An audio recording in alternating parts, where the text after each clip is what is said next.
Era justamente o que eu ia te perguntar. Como era a magia na primeira modernidade?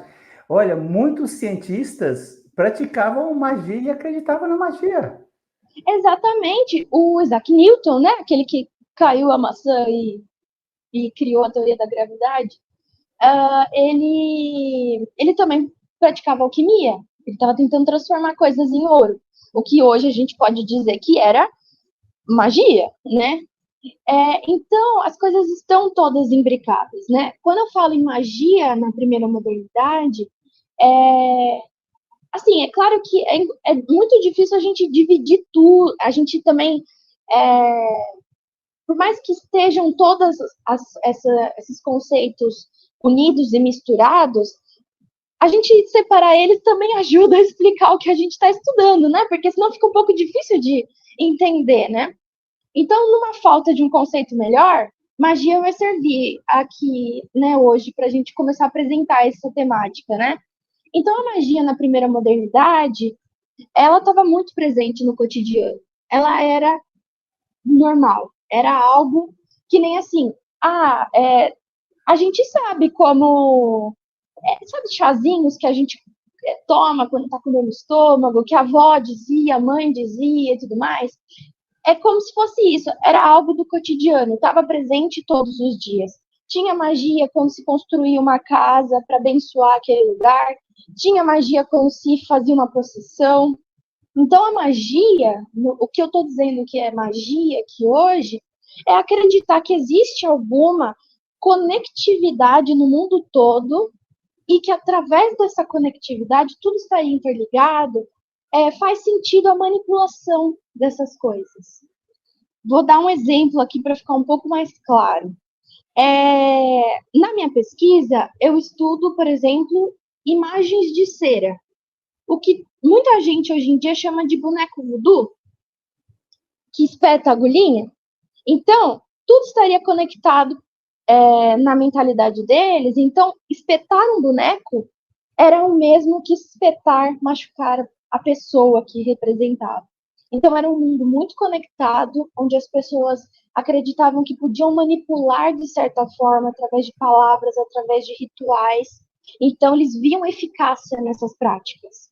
Mas, ao mesmo tempo, não era uma prática nem sempre feita escondida ali, sabe? Assim, como se fosse algo secreto, algo organizado. Era algo feito no dia a dia, corriqueiro. Era usar um amuleto, né? Enfim. Ou também fazer o mal. Tinha gente que provavelmente tentou manipular alguma coisa para fazer o mal para outra pessoa. Ô, Andressa, e quais foram as suas fontes de pesquisa? As minhas fontes foram processos produzidos, né, ao longo de perseguição na Escócia. São documentos que eram redigidos enquanto o processo estava rolando, né? Então, eu tenho denúncias, eu tenho confissões, por exemplo, né? Uma das mulheres que eu estudei agora no mestrado e que vou voltar a estudar no doutorado, por exemplo, ela realizou 4 confissões. Então, são muitas páginas dela descrevendo o que teria acontecido com ela durante um sabá, né? O sabá seria o encontro das bruxas, né? Para quem não está familiarizado. Então, são principalmente esses documentos, mas no mestrado, é, relacionado a eles, né? Assim, eu busquei também analisar a documentação de quem estava perseguindo. Então, eu analisei um documento que é a Confissão de Fé Escocesa, porque a Escócia passou por um período de reforma religiosa de viés calvinista, ela era protestante, né? Ela antigamente era católica, se tornou protestante. Nessa mudança, houve esse documento para mostrar as diretrizes da igreja, né? E também é, como essa igreja buscou perseguir a bruxaria, porque ela, né, imagina, né, a reforma religiosa não ia permitir a bruxaria no seu país. E além disso, estudei outros 2 documentos muito interessantes. Um deles foi o tratado demonológico Demonology. É o único tratado que um rei escreveu sobre a temática da demonologia. O rei James VI da Escócia, e que depois se tornou James I da Inglaterra, ele redigiu um tratado porque ele acreditava que ele tinha sido vítima de bruxaria e acreditava que ele, como rei, o representante de Deus na Terra, era o principal responsável por acabar com a bruxaria.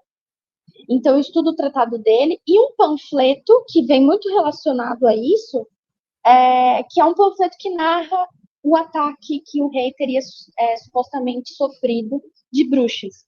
É um panfleto bem propagandístico, exaltando a figura do rei, mas que tem imagens muito interessantes sobre os postos sabá que eles fizeram contra o rei. Então, foram essas documentações. De um lado, as pessoas que, né, foram vítimas, e do outro, as pessoas que estavam perseguindo elas. Né?